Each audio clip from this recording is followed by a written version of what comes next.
Bismillah, alhamdulillah, wassalatu wassalamu ala man la nabiyya ba'dah wa ala alihi washabihi man ittaba'a hudah. Nabda.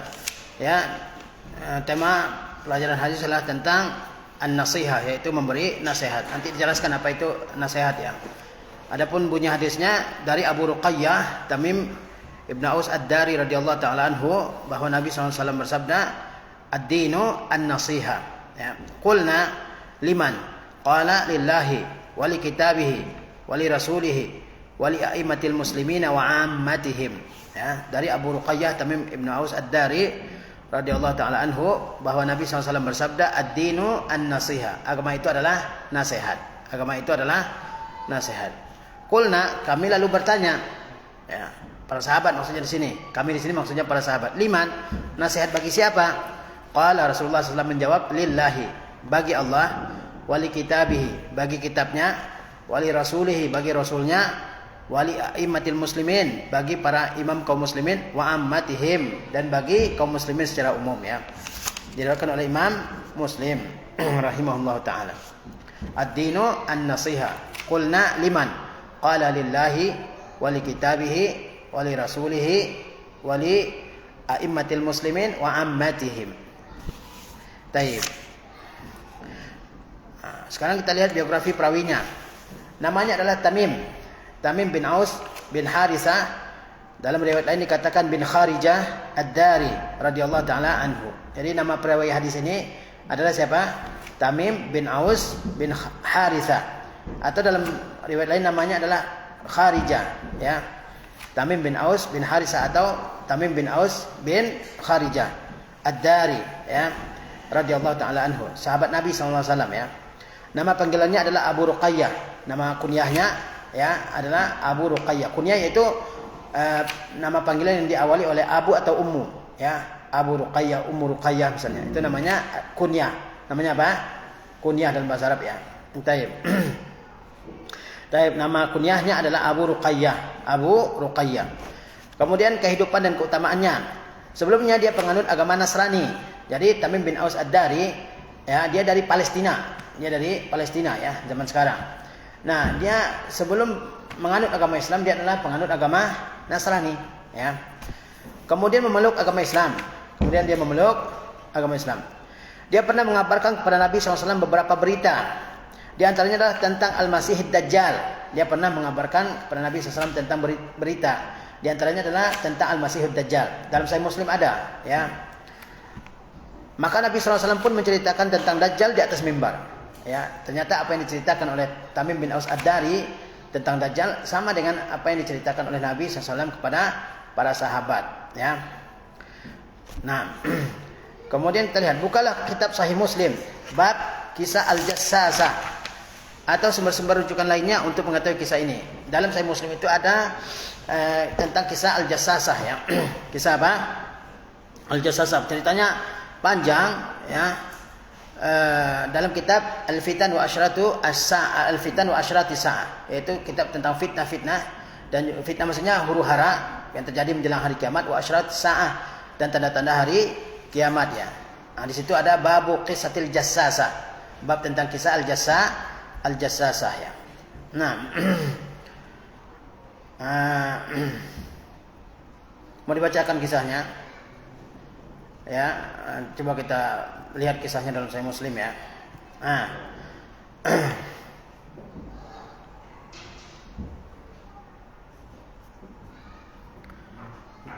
cukup panjang ini, ya.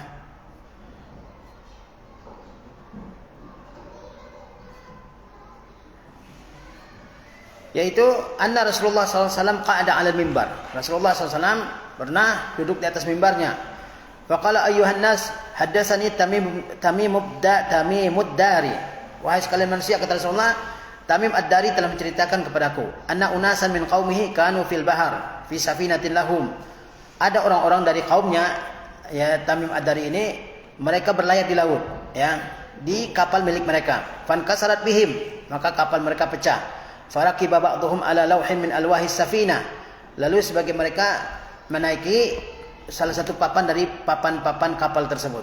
Fakharaju ila jaziratin fil bahar. Lalu mereka, ya, turun ke sebuah pulau di laut, ya. Nah, itu penggalan hadisnya. Penggalan yang lainnya ya, yaitu dari apa ini? Fatimah binti Qais. Fatimah binti Qais ya. Ini hadis yang menceritakan dengan panjang lebarnya. Ya. Bahwa Fatimah binti Qais yaitu saudara perempuannya Ad-Dhahhak bin Qais, dan dia ini termasuk di antara al-muhajirat al-uwal, orang-orang yang pertama-tama hijrah ke Madinah ya. Maka dia menceritakan ya, ujungnya aja kita ambil ya karena terlalu panjang ini. Bahwa Rasulullah sallallahu alaihi wasallam ya, dia katakan di sini ya, fa kharajtu ilal masjid. Suatu saat dia keluar ke masjid, atau Rasulullah sallallahu alaihi wasallam ya memanggil orang untuk datang ke masjid ya.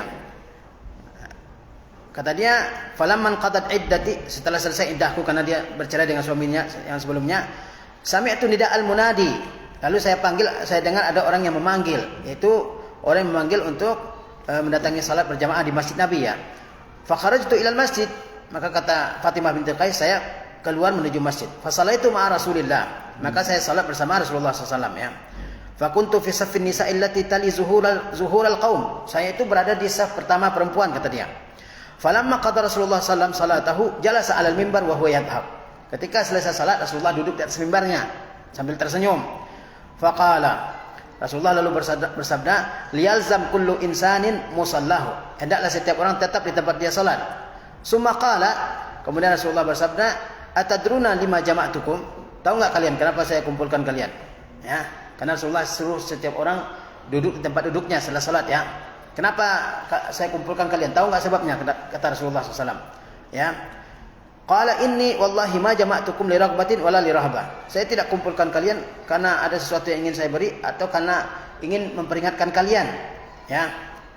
Walakin jama'tukum li anna Tamim ad-Dari kana rajulan Nasraniyan. Tapi saya kumpulkan kalian karena Tamim ad-Dari yang sebelumnya seorang laki-laki Nasrani, faja'a fabaya'a wa aslama. Lalu dia datang ke Madinah, dia berbaiat kepada Rasulullah dan masuk Islam. Wa haddatsani hadisan wafaqa allazi kuntu uhadditsukum an Masihid Dajjal. Lalu dia, Tamim ad-Dari, menceritakan kepadaku tentang sebuah hadis yang sama dengan hadis yang telah aku ceritakan kepada kalian. Jadi untuk itulah Rasulullah mengumpulkan para sahabat, ingin menceritakan tentang ad-Dajjal yang Rasulullah telah ceritakan kepada sahabat sebelumnya. Ternyata apa yang diceritakan oleh Tamim ad-Dari sama dengan apa yang telah diceritakan oleh Nabi kepada para sahabat. Hadatsani annahu raqiba fi safinatin bahriyah. Kata Rasulullah, Tamim ad-Dari menceritakan kepadaku bahwa dia pernah naik kapal. Ma'a salasina rajulan min Lakham wa Juzam. Bersama 30 orang dari suku Lakham dan Juzam. Tamim ad-Dari pernah naik kapal. Ya, berlayar di laut bersama 30 orang laki-laki dari suku apa? Dari suku Lakham dan Juzam, ya. Fala'iba bihimul mauju syahran fil bahri. Ternyata mereka dihantam ombak besar selama sebulan di laut. Sudah berlayar mereka, ternyata dihantam ombak besar. Itu terjadi selama sebulan ya. Summa arfa'u ila jaziratin fil bahar. Kemudian mereka berlabuh di sebuah pulau di laut. Hatta maghrib Syam, ketika tenggelam matahari. Menjelang malam setelah dihantam oleh ombak besar selama 1 bulan, akhirnya mereka berlabuh di mana? Di sebuah pulau di tengah laut ketika matahari tenggelam. Fajalasu fi aqrubis safinah. Mereka lalu duduk di sampan-sampan. Kalau mereka punya kapal besar, kemudian ketika kapal besar ini nggak bisa berlabuh, maka mereka turunkan kapal-kapal kecilnya, skocinya lah gitu kan. Ada skocinya itu yang dibawa berlabuh di pinggir laut, di pinggir pulau tersebut ya. Kemudian fadakhalul jazirah, mereka lalu masuk pulau tersebut. Falaqiyathum dabbatun ahlab kasirus sya'r. Lalu ketika mereka sudah masuk ke pulau itu, mereka bertemu dengan hewan ya, ahlab, yang sangat banyak rambutnya. La yadrun ma qubuluhu min duburihi, sampai mereka enggak tahu mana kepalanya, mana duburnya. Mereka turun dari kapal masuk ke pulau. Di sana mereka bertemu hewan besar yang sangat banyak rambutnya, sehingga enggak bisa dibedakan mana kepalanya, mana rambutnya. Jelas? Ya. Faqal wailak ma anti. Lalu mereka mengatakan, celaka engkau. Kenapa? Siapa engkau sebenarnya?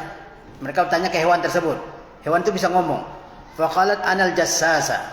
Hewan tersebut mengatakan saya adalah al-jassasa, yang diceritakan dalam pelajaran kita ini ya. Qalu wa mal jassasa.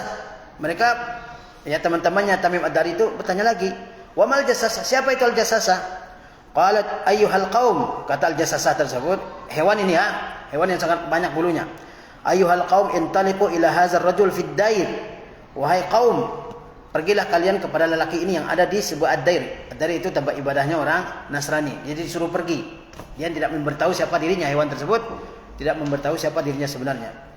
Nah, kemudian ya rombongan itu disuruh pergi menemui seorang laki-laki di sebuah tempat ibadahnya orang Nasrani ya. Fa innahu ila khabarikum bil aswaq, karena dia ingin mengetahui, orang yang laki-laki di gereja tersebut ingin tahu kabar kalian.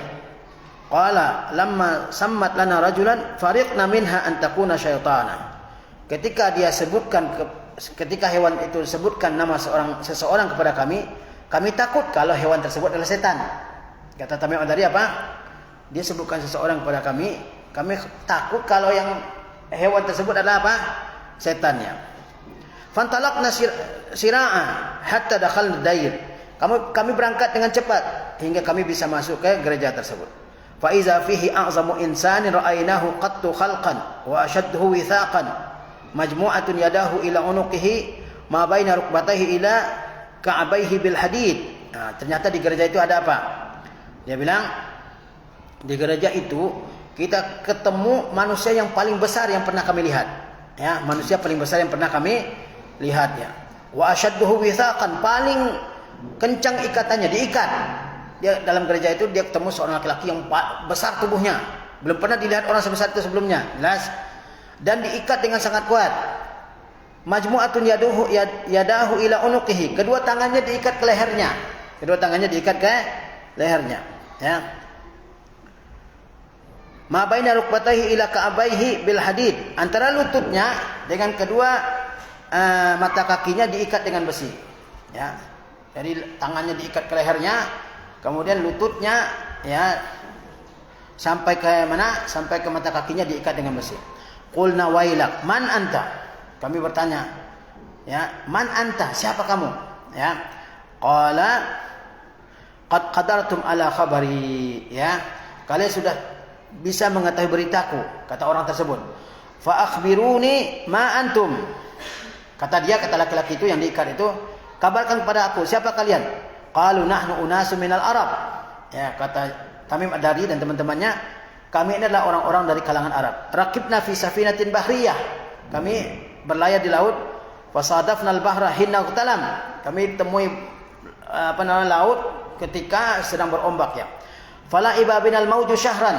Kami dipermainkan oleh ombak selama 1 bulan ya. Terombak-ambing selama 1 bulan ya. Summa arfa'na ila jaziratika hazi. Kemudian kami berlabuh ke pulau kami ini. Kemudian siapa laki-laki itu? Ya, kita potong aja hadisnya ya. Kemudian laki-laki tersebut bertanya macam-macam ya tentang pohon kurma, tentang nabi yang diutus ya. Nah, kemudian dia bilang apa? Ya. Wa inni mukhbirukum anni. Di ujung hadisnya dia bilang, saya kabarkan kepada kalian siapa aku sebenarnya, laki-laki yang besar tadi yang diikat tadi, ya. Inni anal masih. Sesungguhnya saya adalah Masihud Dajjal, ya. Wa inni ushiku an yu'zana li fil khuruj, dan hampir saja datang waktunya saya diizinkan keluar. Fa akhruj fa asira fil ardi, sehingga saya keluar dari ikatan tersebut lalu saya berjalan di muka bumi. Fala ada qaryatan illa habattuha fi 40 laila. Sehingga tidak aku biarkan satu kampung pun kecuali aku datangi selama 40 malam. Ghaira Makkah wa Taibah, selain Makkah dan Taibah. Ternyata siapa laki-laki itu yang ditemui oleh siapa? Oleh Tamim Ad-Dari dan teman-temannya. Laki-laki besar yang terikat itu ternyata adalah Dajjal. Ternyata adalah masih Ad-Dajjal, ya. Jadi Dajjal itu sudah ada atau belum? Sudah ada, terikat di sebuah pulau. Di akhir hadis ini Rasulullah SAW sebutkan di mana pulau tersebut. Kata Rasulullah SAW di bagian timur, di bagian timur Jazirah Arab, ya. Nah, apa yang diceritakan oleh Tamim Ad-Dari itu dibenarkan oleh Rasulullah SAW wasallam ya. Nah, ini dia menceritakan tentang pengalamannya. Dia bertemu Dajjal. Tamim Ad-Dari ketika itu dia masih Nasrani, dia bertemu siapa? Bertemu Dajjal. Ya, ketika kapalnya ya terhempas, dia permainkan oleh ombak di laut sampai akhirnya dia terdampar di mana? Di sebuah pulau. Kemudian bertemu hewan yang sangat banyak bulunya. Kemudian hewan tersebut sudah ngomong dan ngasih tahu tentang seorang laki-laki yang terikat di sebuah gereja. Ya. Ternyata itu laki-laki tersebut siapa? Laki-laki yang sangat besar tubuhnya. Ternyata itu adalah Ad-Dajjal ya. Jadi Dajjal itu sudah ada orangnya. Dan sudah dekat waktunya akan keluar. Dan sudah dekat waktunya akan keluar ya. Nah, itu diceritakan oleh Tamim Ad-Dari dan dibenarkan oleh Rasulullah SAW. Dan Rasulullah SAW ceritakan atas mimbar apa yang disampaikan oleh Tamim Ad-Dari tersebut ya. Berarti beritanya benar atau tidak? Benar, nggak mungkin Rasulullah menyampaikan berita yang tidak benar, ya kan? Berita hoax nggak mungkin. Rasulullah membenarkan apa yang disampaikan oleh Tamim Ad-Dari ini. Ya. Baik, lanjut. Tamim Ad-Dari juga seorang ahli ibadah. Banyak membaca Al-Quran. Sehingga bisa menyelesaikan baca Al-Quran dalam sepekan. Dia fokus tilawah Al-Quran. Sehingga dalam sepekan dia sudah selesai membaca 30 juz dari Al-Quranul Karim. Ya. Kemudian juga dia adalah orang pertama yang memasang lampu di masjid. Ya. Sehingga masjid terang ya. Dahulu dia biasa memberi makan kepada orang lain. Setelah selesai mengerjakan salat, dia panggil orang-orang yang ada di sebelah kanan dan kirinya untuk diberi makan. Dia salat, dia bawa makannya ke masjid. Setelah selesai salat, dia panggil orang-orang untuk ikut makan bersamanya di mana? Di masjid. Nah, luar biasa ibadahnya ya. Kemudian dia wafat ya pada tahun 40 Hijriah. Lihat sini. Dia pindah ke negeri Syam setelah peristiwa pembunuhan sahabat Utsman bin Affan. Lalu tinggal di Palestina dan wafat di sana pada tahun 40 Hijriah. Ya, dia pindah ke Syam, yaitu ke Palestina ya, dan meninggal di sana pada tahun 40 Hijriah. Nah, ini biografi tentang siapa? Tentang perawi hadis Ad-Dinun Nasihah, yaitu Tamim bin Aus Ad-Dari. Baik, kemudian apa pelajaran dan nasihat dari hadis ini? Pertama, mengagungkan perkara nasihat. Ya. Apa makna nasihat? Apa maknanya nasihat? Tahu nggak makna nasihat apa?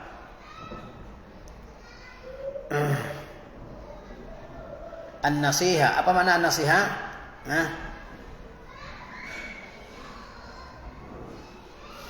An-nasiha taharri qaulin aw fi'lin fihi salahun li sahibihi, yaitu berusaha menyampaikan suatu ucapan atau perbuatan yang baik untuk orang yang ditujukan, yang baik untuk orang yang ditujukan. Jadi nasihat itu apa?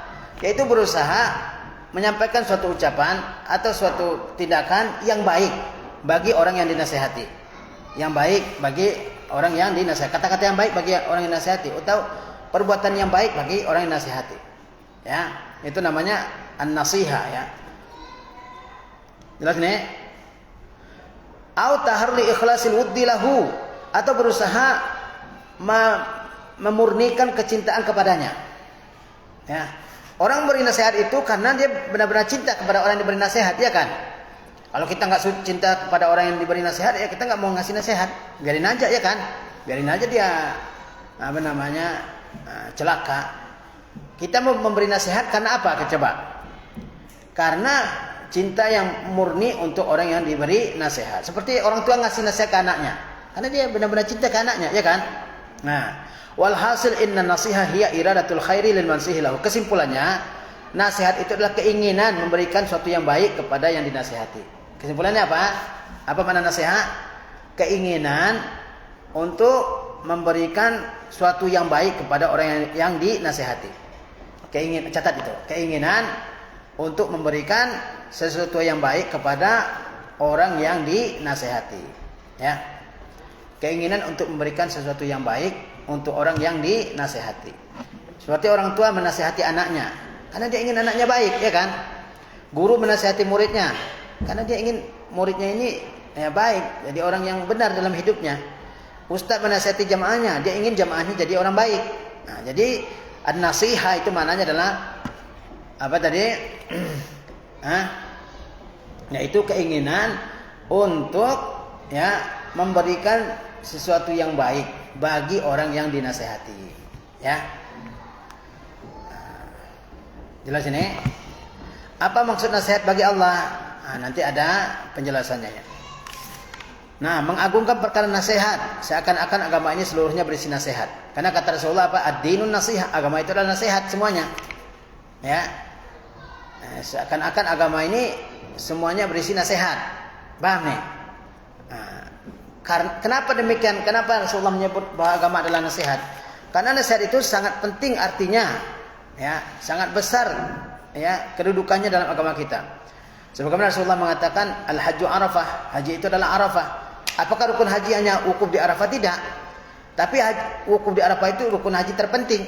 Sampai Rasulullah mengatakan haji itu adalah di wukuf di arafah. Bukan berarti rukun haji hanya wukuf di arafah, enggak kan? Tapi rukun terpentingnya adalah wukuf di arafah. Ya. Begitu juga di dalam hadis ini. Ad-dinun nasihat. Apakah agama nasihat aja? Enggak kan? Tapi nasihat itu bagian terpenting dari agama. Sehingga seakan-akan agama ini semuanya adalah nasihat. Baik, itu yang pertama. Yang kedua, nasihat mencakup seluruh keadaan hamba dan muamalah-muamalahnya. Nasihat itu mencakup apa? Keadaan seluruh hamba dan juga muamalah-muamalahnya. Muamalahnya dengan Allah, muamalahnya dengan Rasulullah, dengan kitabullah, dengan sama manusia, dengan para pemimpin, dengan para ulama dan seterusnya. Kemudian wajib nasihat untuk Allah Azza wa Jalla. Apa maksud nasihat untuk Allah Azza wa Jalla? Yaitu berkonsekuensi baiknya keyakinan terhadap Allah Ta'ala. Nasihat bagi Allah maksudnya adalah akidahnya terkait Allah benar. Akidah seseorang berkaitan dengan Allah Subhanahu wa taala adalah akidah yang benar. Ya, itu maksud nasihat bagi Allah Subhanahu wa taala. Ya, akidah yang dia yakini terkait dengan Allah Azza wa Jalla adalah akidah yang benar berdasarkan Alkitab dan Sunnah dengan pemahaman salaf. Mengagungkan perintah dan larangannya itu termasuk nasihat bagi Allah Subhanahu wa taala. Perintah Allah diagungkan, yakni dikerjakan, dimuliakan. Dan larangannya, bagaimana mengagungkan larangan Allah? Bagaimana mengagungkan larangan Allah? Ya menjauhinya, ya kan? Mengagungkan perintah, melaksanakan perintah itu. Mengagungkan larangan Allah, menjauhi apa yang dilarang oleh Allah SWT. Kalau Allah perintahkan sesuatu atau Allah larang mengerjakan sesuatu, terus perintahnya enggak dilaksanakan, larangannya tetap dikerjakan, berarti enggak mengagungkan. Nah, maksud nasihat bagi Allah apa? Akidah benar terkait Allah SWT. Larangannya dijauhi, perintahnya dikerjakan. Dan menegakkan penghambaan kepadanya dalam bentuk yang paling sempurna, yaitu menjadi hamba Allah yang sempurna. Nah, itu maksud nasihat bagi Allah SWT. Bukan Allah kita nasihati seperti kita menasihati makhluk. Bukan itu makhluk maksudnya. Apa maksud nasihat bagi Allah? Apa maksudnya? Apa maksud nasihat bagi Allah? Akidah kita terkait Allah adalah akidah yang benar. Jelas? Kemudian beribadah kepada Allah Subhanahu wa taala sebaik-baiknya, sesempurna mungkin. Kemudian mengerjakan perintahnya, menjauhi larangannya. Nah, itu maksud nasihat bagi Allah Subhanahu wa taala. Kemudian wajibnya nasihat untuk kitabullah. Apa maksud nasihat bagi kitabullah? Yaitu beriman kepadanya, pada kitabullah, kepada Al-Qur'an ya. Beriman kepada Al-Qur'an. Jadi itu maksud nasihat bagi kitabullah. Beriman kepadanya, kepada kitabullah. Beramal dengan apa yang dikandungnya. Mengimani Al-Quran benar-benar datang dari Allah SWT. Wahyu dari Allah SWT yang disampaikan kepada Nabi kita Muhammad SAW melalui Jibril. Ya. Kemudian apa? Mengamalkan isinya. Mengamalkan isi Al-Quran itu termasuk nasihat bagi Al-Quranul Karim. Mencintainya. Mencintainya. Siapa yang enggak mencintai Al-Quranul Karim? Ya. Mengagungkan kedudukannya, memuliakan Al-Quranul Karim, dan berusaha kuat untuk memahaminya dan memberikan perhatian dengan mentadabburinya, merenungkan isinya. Nah, itu makna nasihat bagi Al-Quranul Karim. Beriman bahwa Al-Quran dari Allah Subhanahu wa taala. Ya. Kemudian memahaminya, mengamalkannya, mengagungkannya, memuliakannya. Ya, itu termasuk nasihat bagi Al-Quran Al-Karim. Kemudian juga berusaha untuk merenungkan isinya, ya, tadabbur, yaitu merenungkan isi Al-Quranul Karim. Ya, itu termasuk nasihat bagi Al-Quranul Karim. Jangan sampai orang ya tidak mengerti sama sekali apa isi Al-Quran. Hanya orang-orang yang hafal Al-Quran tapi tidak mengerti apa isi dari Al-Quranul Karim. Dia sebatas menghafal, enggak pernah mempelajari tafsirnya. Ya. Kemudian wajibnya nasihat untuk Rasulullah SAW. Apa maksud nasihat untuk Rasulullah SAW? Yaitu mencintainya, ridha dan mengikuti apa yang beliau bawa dari Allah Subhanahu wa taala. Nah, itu maksud nasihat bagi Rasulullah SAW, dan itu hukumnya wajib. Nasihat bagi Rasulullah hukumnya wajib, bagaimana nasihat bagi kitabullah dan bagi Allah Azza wa Jalla. Tapi apa maksud nasihat bagi Rasulullah? Mengimani beliau adalah utusan Allah, ya, membenarkan apa yang beliau kabarkan, melaksanakan perintahnya dan menjauhi larangannya, dan mengikuti apa yang beliau perintahkan. Nah, itu maksud nasihat bagi Rasulullah sallallahu alaihi wasallam. Ya. Tasdiquhu fima akhbar, ya kan? Imtisalu ma fima amar, imtisalu ya, ma amar, mengerjakan apa yang beliau perintahkan, ijtinabu ma naha anhu wa zajar, dan menjauhi apa yang beliau larang, wa alla yu'badallah illa bima syara', dan tidak beribadah kepada Allah kecuali dengan apa yang beliau syariatkan. Jadi menasihati Rasulullah atau nasihat bagi Rasulullah maksudnya apa? Mengimani apa yang beliau kabarkan. Rasulullah akan mengabarkan tentang Allah, tentang hari kiamat, tentang surga, tentang neraka, tentang alam kubur, tentang hari kemudian, ya, dan sebagainya, tentang masa lalu, ya kan? Kita percayai. Kemudian membenarkan, ini yang pertama, membenarkan apa yang beliau beritakan. Yang kedua, ya, melaksanakan apa yang beliau perintahkan. Yang ketiga, menjauhi apa yang beliau larang. Dan yang keempat, tidak beribadah kepada Allah kecuali dengan syariat yang dibawa oleh beliau sallallahu alaihi wasallam. Itu makna nasihat bagi Rasulullah SAW, ya. Yang keenam, wajibnya nasihat untuk imam, yaitu para pemimpin kaum muslimin. Maksudnya apa itu? Wajibnya memberi nasihat untuk para imam kaum muslimin, yaitu memuliakan. Imam di sini maksudnya para ulama atau para penguasa. Imam maksudnya siapa? Para ulama dan para umara, ya, para penguasa. Yaitu memuliakan para ulama. Ya. Ulama harus memuliakan, ulama yang benar, ya, ulama rabbaniyin, bukan ulama usu', ya, bukan ulama yang berkata semaunya, tapi ulama rabbaniyin, ya, yang berpegang teguh senantiasa kepada Al-Qur'anul Karim dan sunnah Nabi SAW. Dimuliakan. Ya. Kemudian menyebarluaskan keutamaan mereka, sampaikan, ya, keagungan mereka. Taat kepada pemerintah dan menasihati mereka, ya, kepada yang membawa kebaikan untuk umat. Tentu menasihati ada langkah-langkahnya, ya. Menasihati penguasa nggak sama menasihati orang awam. Harus menjaga adab, harus secara rahasia, harus menjaga kata-kata yang baik, jangan marah-marah, jangan di atas mimbar, ya kan? Ini mimbar-mimbar masjid digunakan untuk mencela penguasa, katanya memberi nasihat. Bukan memberi nasihat. Nasihat itu langsung kepada yang bersangkutan, kalau bisa, ya kan? Atau kepada orang-orang yang dekat dengannya, tolong sampaikan nasihat saya. Bukan di atas mimbar-mimbar masjid, ya. Nah. Dan harus dengan kata-kata yang baik. Fir'aun aja Allah suruh Nabi Musa menasihati. Nabi Harun juga Allah suruh nasihati Fir'aun itu. Tapi dengan kata-kata yang baik. Padahal Fir'aun itu orang paling kufur, ya, ngaku jadi Tuhan. Tapi Nabi Musa, Nabi Harun, Allah suruh menasihatinya dengan baik, ya. Ini penguasa, nasihati dengan baik kalau bisa. Bisa bertemu langsung dengan dia, ya. Bukan dimaki-maki, bukan dibikin wajahnya jadi jelek. Itu bukan nasihat, ya, malah menghina itu. Dan harus bersabar, harus jaga rahasia, harus dengan bijaksana, ya. Dan karena Allah Subhanahu wa taala, bukan karena yang lain. Nah, kemudian, ya, menyebarluaskan ukhuwah, persaudaraan di tengah masyarakat Islam. Bisa ditegakkan dengan saling memberi nasihat dan tidak berlaku curang, ya kan? Ini ukhuwah imaniyah antara kaum muslimin itu bisa dijaga dengan saling memberi nasihat. Kita umat Islam ini bagaikan orang yang naik kapal, orang yang naik kapal besar, ya kan? Orang yang bagian di atas, dia susah mengambil air. Kata dia, kita bolongi aja kapalnya biar kita gampang ambil air di bawah, ya. Nah, kalau dibolongi lama-lama, kalau dibolongi apa yang terjadi? Orang naik kapal nih, semua kaum muslimin naik kapal, ya kan, berlayar di laut. Yang di atas susah mengambil air. Kata dia apa? Kita bolongi aja biar air mudah mengalir ke kita, ya kan? Kalau dibiarkan apa yang terjadi? Tenggelam kapal semua, ya kan? Itu. Jadi kalau ada yang bermaksiat antara kaum muslimin harus dicegah, ya, supaya enggak tenggelam semua umat Islam dalam maksiatnya. Seorang muslim memberikan hak penuh terhadap segala sesuatu tanpa mengabaikan sisi lain.